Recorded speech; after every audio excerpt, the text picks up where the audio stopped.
YouTube. Robert the Monster Among Marks Drap here. I'm back again with my good friend and tag team partner, Sierra. How are we doing today? We've been better, but we're alive. Yep. We get to, and because we're alive, we get to talk about our Wrestle Boys, so that's got to be a positive on the day, even if, work and other bullshit happened. So I'm going to just upfront level with everybody here.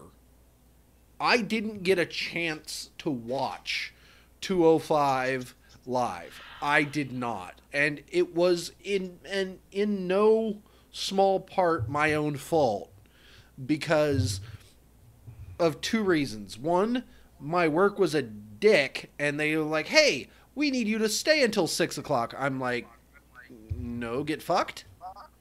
So they're like, "How late can you stay?" I don't know, 3? Fine. I didn't get to leave till 3:15.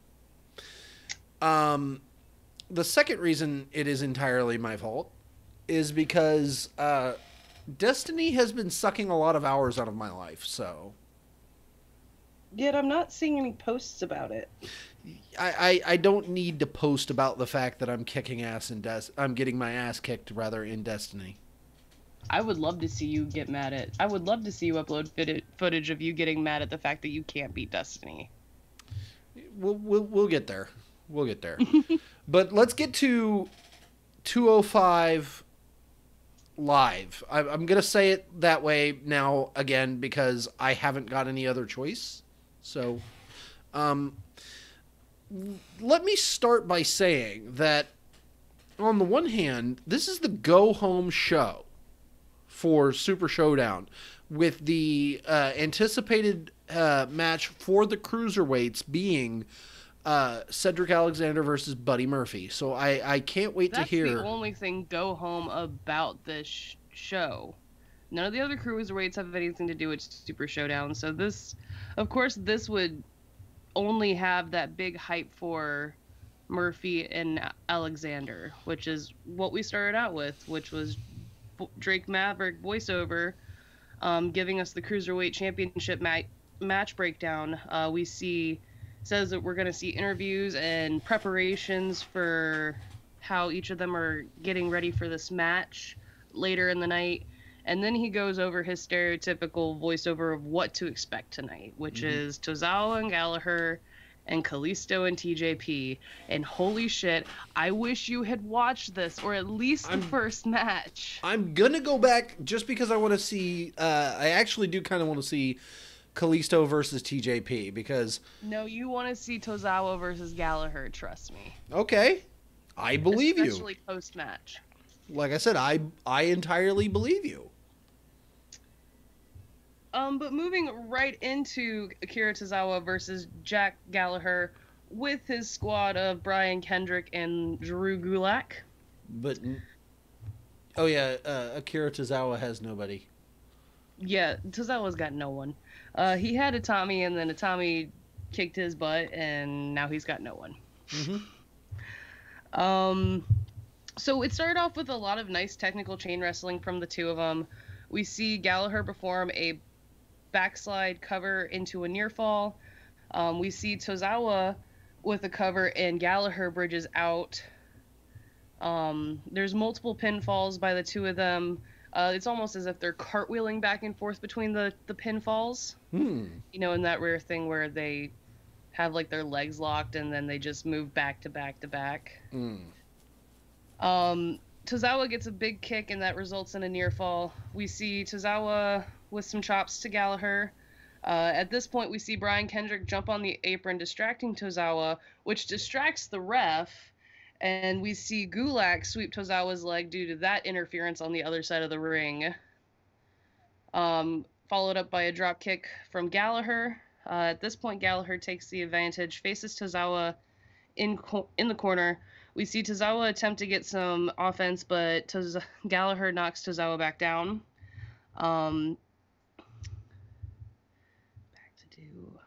I can't read my own handwriting, but we do it's see nothing Tozawa surprising. I finally usually can't read mine, which is why I try and type them out. I I figured out what that said. So we see Gallagher knock Tozawa back down, and then after that, it's just Gallagher dominating. Tozawa finally gets, I believe it's a Hurricane Rana, to pick up some momentum, follows it up with a kick, misses the second one, gets the third one. Gallagher is in the ropes, or falls down to the perfect position for a top rope maneuver, to which Tozawa scales the ropes.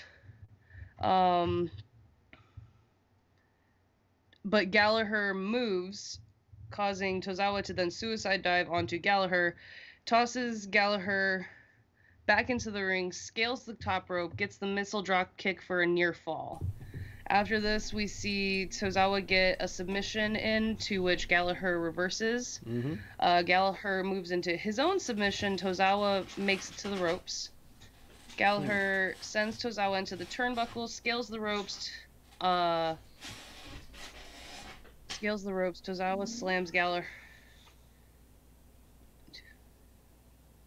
I mean, it sounds Okay, like there's this a little was a weird very. thing. I was going to say, this sounds like there was a lot of really good back and forth in this match. Yeah, it was a lot of really good back and forth. It ends with Tozawa slamming Gallagher to the mat, and then doing a senton from the top rope, and that is how Tozawa wins, pinning Gallagher.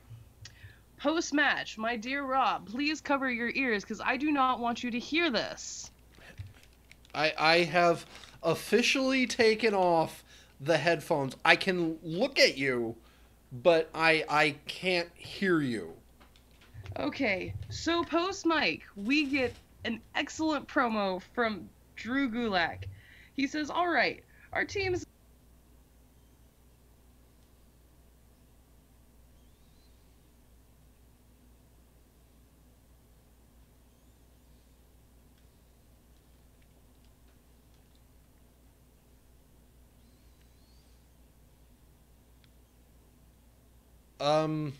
I have some bad news for you. Those headphones off. Hang on. Hey, before I go ahead and put this headphone back on, I got some bad news for you. Some very bad news. Like 13 to 20 seconds. I am streaming, by the way. No. For like 13, 20 seconds there, I tried to turn the volume on my headset off because I didn't want to be spoiled. I haven't gotten to the good and part nobody yet, so could it's hear good. you. No one Sorry. can hear me? It's routed through my thing. I'm not very good. Please forgive me for being garbage. Alright, so I guess keep your headphones on. We'll deal with the spoiler. And I'll just repeat everything I just said. So post-match, Drew Gulak gets in the ring with a mic and says, alright, our team's not living up to its potential. Kendrick, Gallagher, it's time to revisit an old interest of mine. And he hypes it up so beautifully and shouts PowerPoint presentation, to which he remembers that he is on slide number 10. And slide number 10 says no mercy, and there is a chibi version of Brian Kendrick up there. Kendrick looks extremely confused, then unhappy, to which Gulak continues saying, there is no place for weakness, sentimentality, no place for former champions, no place for dead weight. At this point, Kendrick realizes what's happening and attacks Gulak and Gallagher. He gets the captain's hook onto Gallagher, but Gulak gets the Gulak. Gulak and Gallagher stand over the body, start to leave, come back for more. I guess Brian Kendrick is now a babyface, because Kendrick and Gallagher and Gulak have turned on him, which is odd because Kendrick won his match last week, but Gallagher lost his match. After this, we get a promo for the Cruiserweight Championship. They start with a package 5 months ago in Charlotte, North Carolina, where Alexander defended his title against Buddy Murphy. We see Alexander hyping himself up, followed by Murphy promo with the video package of the attacks, Murphy stating that he's the juggernaut and that Melbourne, he'll have the hometown advantage. Oh, well, I'm done. I've already moved on. I'm actually about to hype up Maverick talking about Itami versus Ali.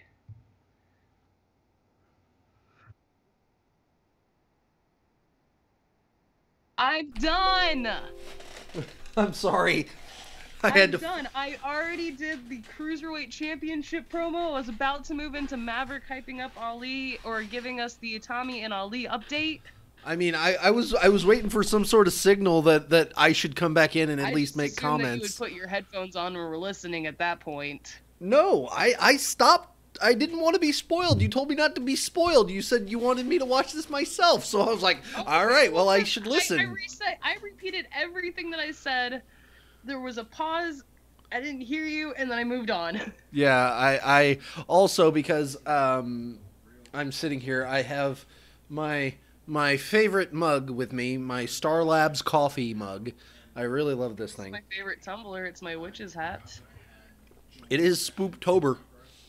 No, I use this year round. I It's an know. ironic thing. Yep. But no, I mean, I can't. I actually really want to see what they do at Super Showdown, especially with the fact that they name dropped 205 on NXT. They're obviously Yeah, but trying to push them a little bit, but okay. They had the name drop 205 because Tony Nese, who is a 205 Live competitor, mhm. was on the show. Yes, he was. But It's not like it's bad juju to talk about NXT on 205 Live or 205 Live on NXT. I mean, no, Hitami and Leo Rush came from NXT on a 205 Live. I know. What I'm saying is that that I'm hoping eventually the two will merge, and it will be glorious. I still am 100% behind having 205 Live and Takeover be a part of Takeover. Oh yeah, no, that would be great. Um, Hi, puppies. We need to be so I have a question. What's up? What were you going to talk about next? I was giving Maverick giving the update on Hideo Itami and Mustafa Ali. Ooh. Basically, Maverick says that Ali was reckless, and both competitors were lucky that they weren't seriously injured. He told both of them to take the night off this week. Take this week off. He says, unfortunately, this rivalry is not over, but it needs to end. The Yeah. next time Ali and Hitami face off, it will be a match that no one wants to miss. Oh yeah. God, please do it at SmackDown 1000. I don't think it will be, but I got my ticket today. I'm so happy. I mean, It's so pretty. I'm super happy for you because that's going to be a great show, I know, and I'm going to watch it live. It's going to be great. Yay. But moving on, we get a video vignette voiceover that next week Leo Rush is issuing an open challenge. Don't really care. I think Noam Dar is probably going to answer it. Either that or I mean, I would like to see TJP kick his little ass in the teeth. He's so small. Maybe, but speaking of TJP, that is our next match versus Kalisto. Mm-hmm. We see TJP enter the ring wearing a Lucha House Party shirt and then rips it off his chest, pissing off Kalisto. I mean, I don't really see why that's offensive, but Because you just ripped up the Lucha House Party shirt in front of a member of the Lucha House Party. I would be offended if I had a shirt and somebody right in front of me was just like, nah, fuck you. I mean, yeah, I mean, you don't want to see somebody go Hogan on your merch. I get you. In wrestling sense, it made sense. Yeah. Look, because it gets a lot worse after this. I can only imagine. So no, but we get a nice technical showing from the duo in the beginning.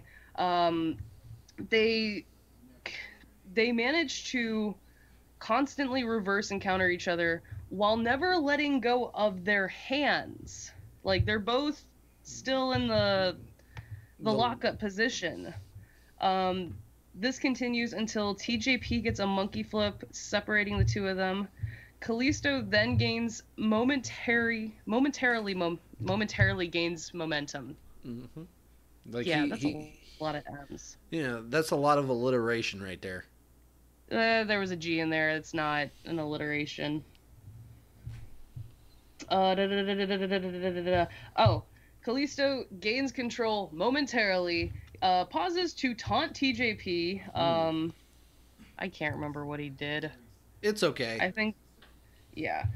There's another. Again, we go back into another back and forth between the duo. There's a attempt at a suicide dive, to which does not happen because they moved away. There's nice ring work between the two of them. We see a slight ringside beatdown. And this is where TJP finds his momentum. He gets a submission. So TJP, while in a submission, it was just, I think it was some version of a figure 4 leg lock, but Kalisto was on his belly and TJP was standing up. Grabs the back of Kalisto's mask and rips the tail end off of it.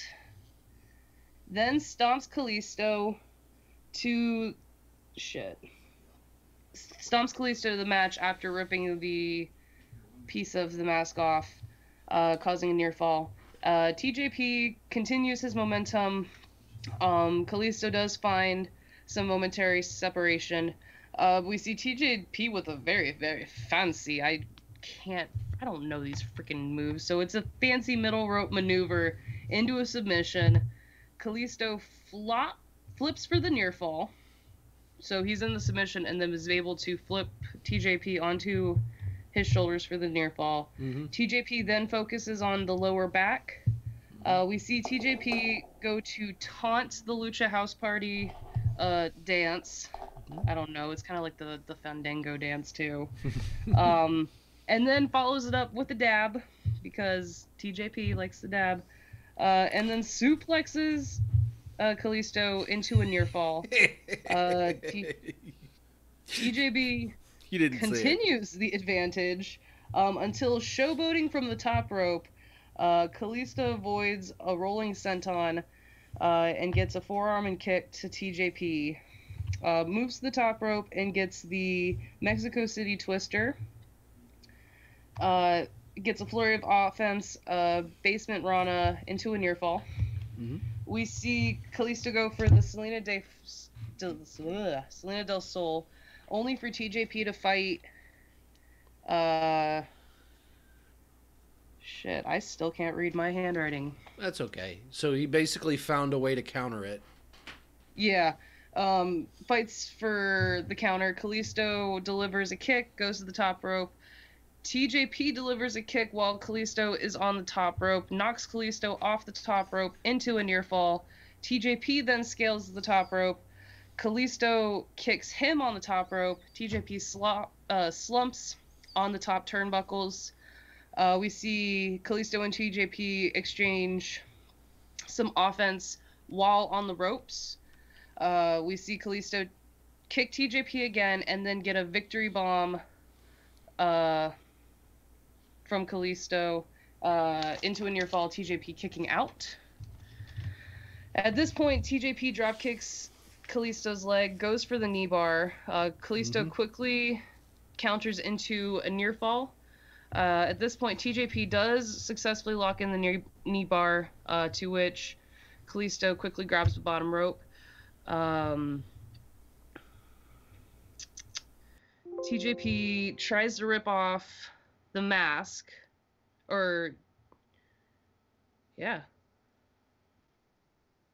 TJP tries to rip off the match, to which Lince Dorado attempts to interfere. TJP kicks him out. Kalisto rolls him up, gets the pinfall. Kalisto wins. Immediately after, TJP rips off Kalisto's match, flees the ring. Dorado and Metal League quickly come to Kalisto, cover his face, and then they have a stare down with TJP. You know Metal League's going to be the next one, and he's already technically lost his mask. I think that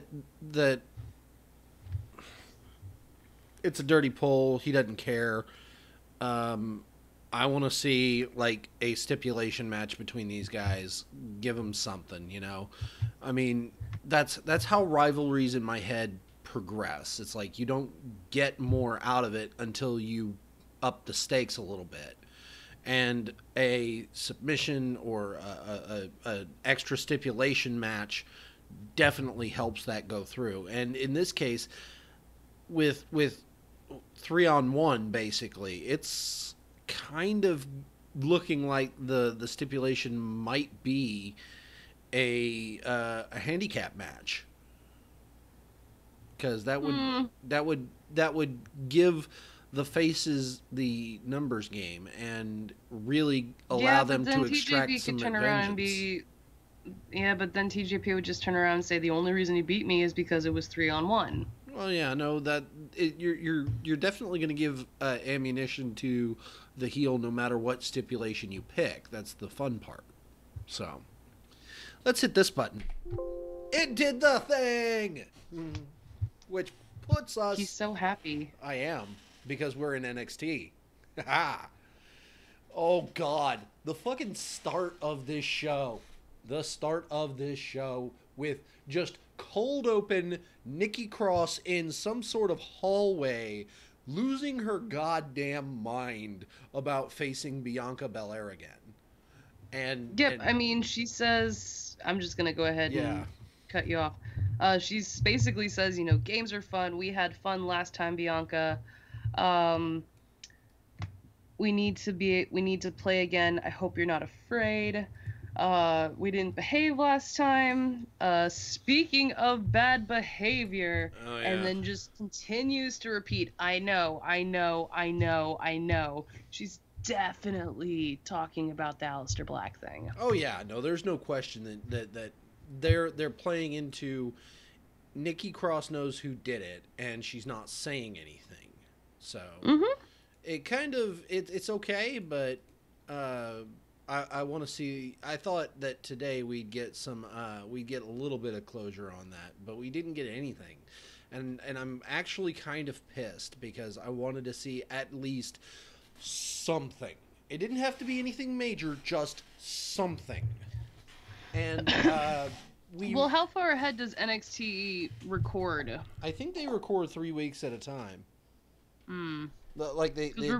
We're reaching that time where Black should be returning. Yeah, it's like I thought I saw him as like a thing on Morrow's timeline from last night, which I'm probably wrong. It happens. Speaking of being wrong, I completely called this next match in favor of Candice LeRae, who faces Lacey Evans. I don't see what they... No, they're making this a feud. Yeah, they are. And I don't see what they see in Lacey Evans. It's her pinup looks can only go so far for me. Again, you're pissed off about the gimmick. And well, I mean, I'm not saying she can't do solid work. I would love to see her do solid work. But they're not giving that to her. And it pisses me off because I quite enjoyed this match. I didn't say this match was bad. It takes two people to tango. You can't just say Candice LeRae held up this entire match. I'm saying that in this context, therefore you got to see Lacey Evans do what she does best. I mean, they're giving her the opportunity. In the vacuum of this match, I feel like it was a good match. I feel like both women put it together competently, and I couldn't have any real complaints about the match, except that I was wrong when I thought Candice LeRae was going to win, because in my head I had put Candice on an upward trend that she would start, picking up wins, and then maybe the face versus face for Candice LeRae versus Kairi Sane at some point, and I would have been happy with that. But by putting Lacey, you were far too hopeful. Yeah, I mean, I like to be an optimist. By putting Lacey Evans in this one, especially how she kind of, I mean, at the end it was almost like she oopsed into the win. Like she just randomly she was playing possum. She last second busts out a women's right, After these two have an Not absolute... a woman's right, the woman's right. I don't... Okay. And so, I mean, these two had a really solid back and forth up until this point. So I'm saying that her hitting it out of nowhere You is just don't is like not... the way the match finished. I don't prefer it, but I would like to say this, and I'll give Lacey Evans that now she's displayed that it's very much like the RKO in the sense that it can happen anytime, any point during the match. And by Really? having I was that, going to go Superman Punch. I mean, Superman Punch is not Roman's finisher, let's be honest. He still wins matches with it. I have He's seen He's Roman. getting his own 6. I guess it's the 6 moves of doom now. He's God. getting his own 6 moves of doom. I have not seen Roman pinfall victory win a match after hitting the Superman Punch. It's usually followed by a spear, yes, but That if he getting hits technical. if he hits the spear, it's not his last move, and he actually sets up hard for that spear. So I've watched him win matches with the Superman Punch followed by the spear. I think it actually just happened. he always hits the spear, and the spear is his last move. That's what his power move is. That is his finisher. Okay, moving on. So next we get, and I mean, I really like how Lacey Evans leaned very hard into insulting Johnny Gargano and playing off of that. And you know, kudos for writing a good heel. You know, that's not easy.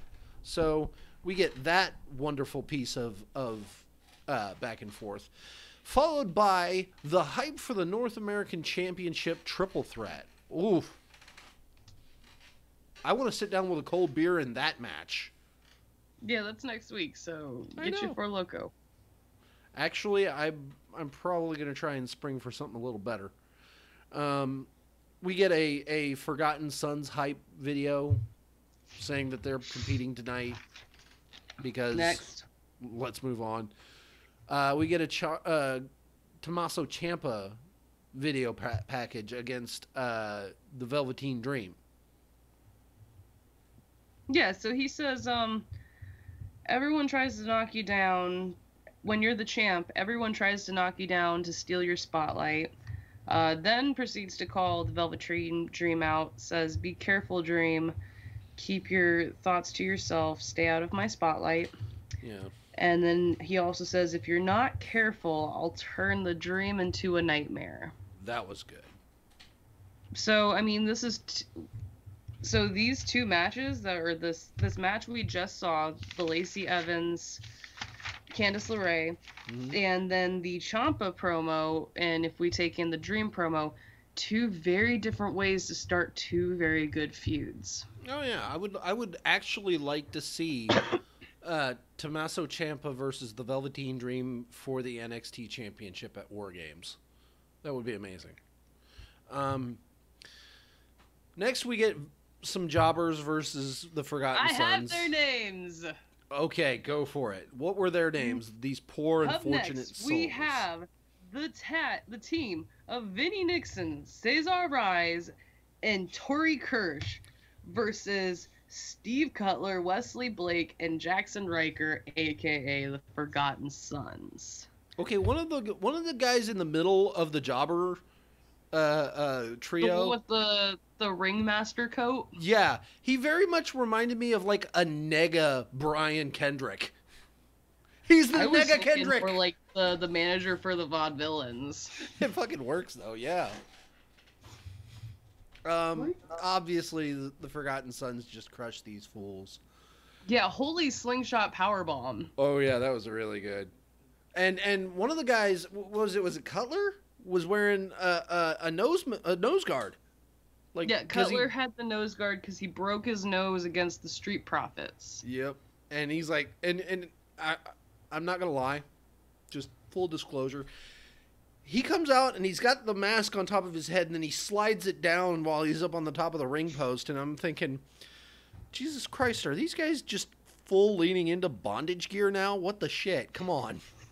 He's got the gimp Just mask. because it's a mask He's got doesn't the mean gimp anything. That could just that masks don't imply bondage. I know, but I thought it was funny. All right, moving on. We get a Shayna Baszler promo. Oh, this is good. Yeah, basically she just says evolve. A lot. She says evolve. She's that she has evolved. That she's. I don't care. And she tells Kyrie she needs to evolve. Yeah. Well, I'm already sick of that word. Let's move. We get a Tony Nese interview. Yep, he's backstage, and they ask, why are you on 205 Live? But you're here now. He says NXT has some of the best talent to offer, so why not take it over? Mm-hmm. After that, we get a Belair interview. Very barely. Rude. Yeah, God barely dang get it. She repeats undefeated 3 or 4 times. I'm not gonna say it the way she did because I got mad after the 3rd time. I got mad after the first time because she was I got clapping. mad as soon as the clap got added. Yeah, she starts clapping in between undefeated. Oh no, she claps on undefeated. I don't care, didn't like it. You know what? Just. But she then says, Move on. I now have to embarrass Nikki Cross. Yeah, let's see that happen. Oh, we'll see that in 2 weeks. I want to see just Nikki tear her to shit. It'll be great. Moving on to my favorite match. Like, this was actually my match of the night. This was the best match of the night. No. Because both of these guys did amazing. They had their spots. I was really pulling for Nese there really hard. Oh yeah, the upset win would have been great for Tony Nese, but I knew would have, and it would have helped. It would have gone straight into Johnny's story that he can't get it done. Although he did pick up a win last week, I think. Yeah, he wins. He wins this one in just an absolute crusher. Like he and Tony Nese go a good 10, 15 minutes, and they are putting the boots to each other the whole time. Like there were some match really of the week, good, in my opinion. I will agree with you on that because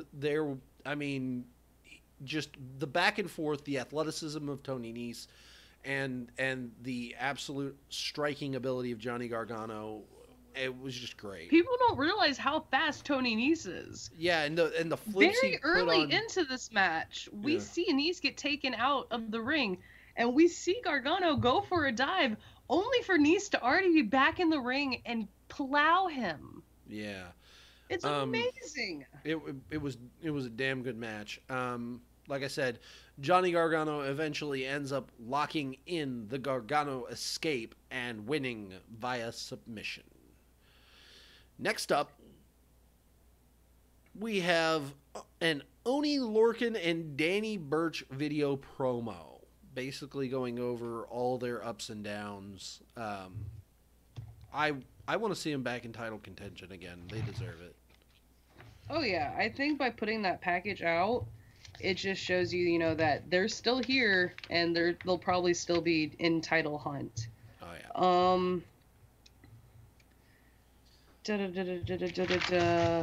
After this, we get the promo for in 2 weeks, Nikki Cross versus Bianca Belair. It wasn't advertised, but also War Raiders versus O'Reilly and Strong are in 2 weeks.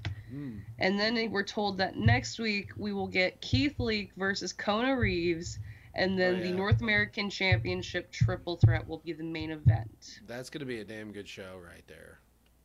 I'm most looking forward to the main event. I don't know if I really care about Keith Lee and Kona Reeves. Keith Lee just crushing people has, like, especially the way they'd been setting him up until this point, has been very good. I've enjoyed it thoroughly. And for him to just squash Kona Reeves just because I don't like Kona Reeves. I don't think it'll be a squash. I think Kona will get some offense. Very little in my estimation. They've been booking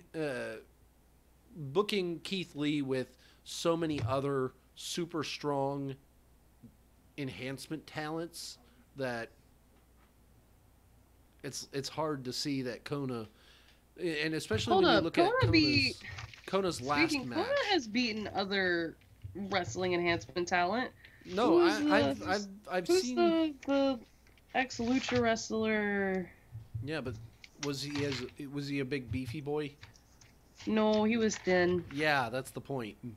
Okay, just because they're beefy doesn't mean they're better. I'm saying in Or this get instance, your mind out of that Vince McMahon mentality.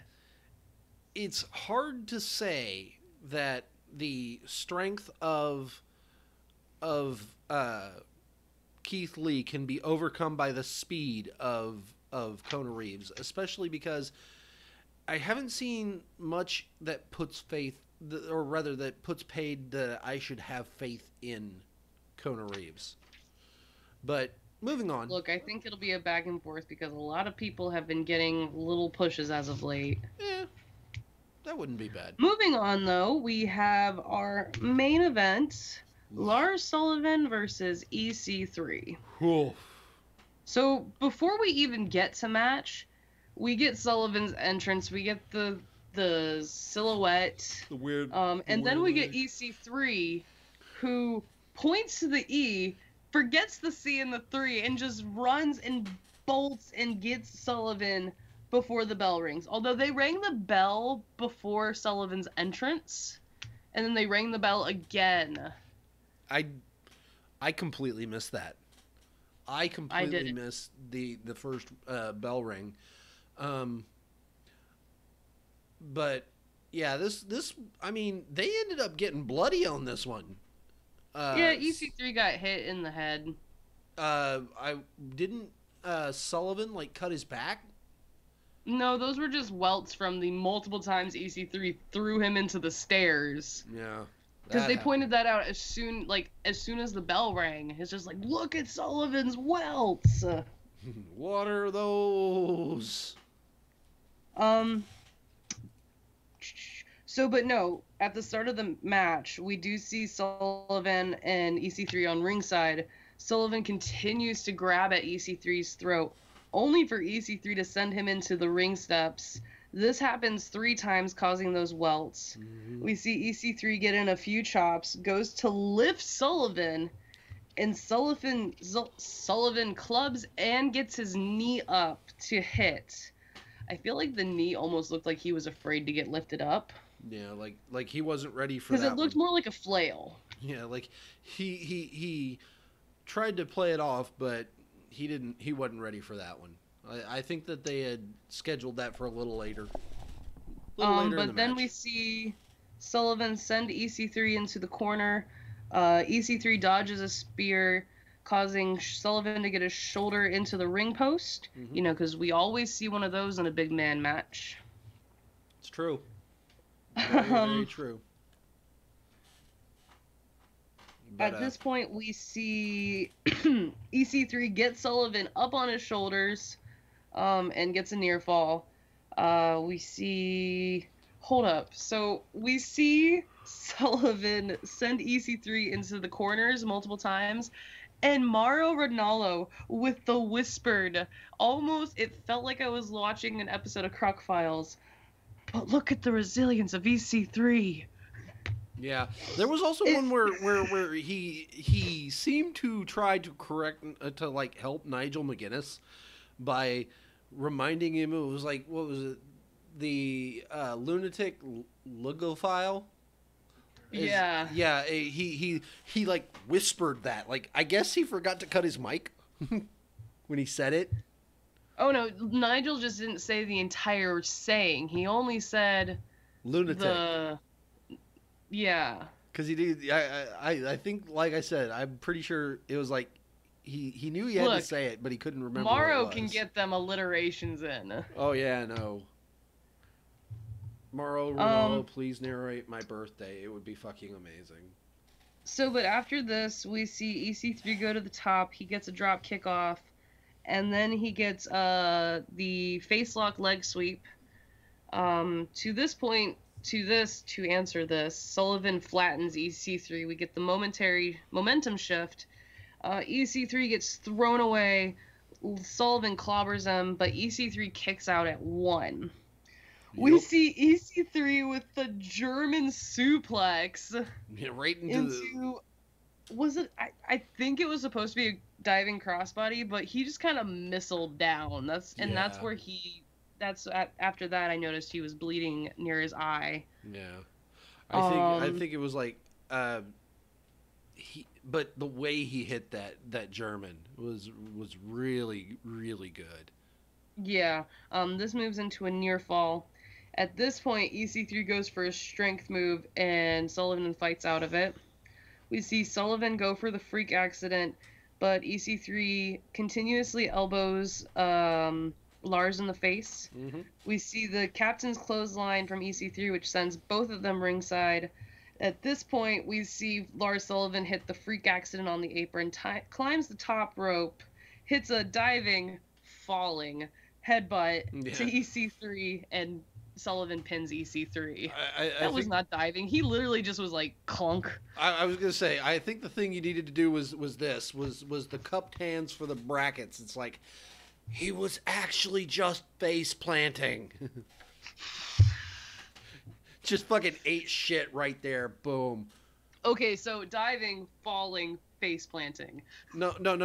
The brackets there with the hands is so you can like actually say the thing that it happened, not instead of air quotes. Oh no. It's diving, falling, and then parentheses. He just ate face shit. plant. Just ate shit.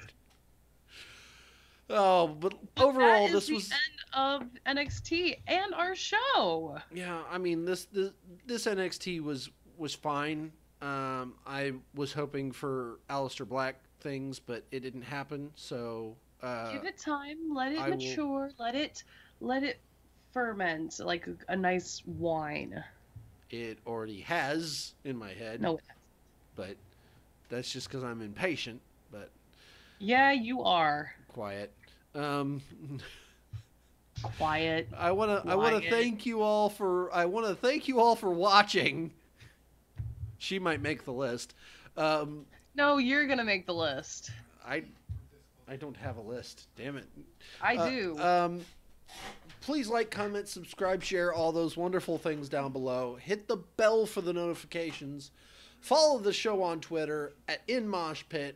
I'm at Rob's Random Roms. She's at Heavy Metal Hippie. And we will see you all tomorrow night for news and rumors from this week. Later. Bye.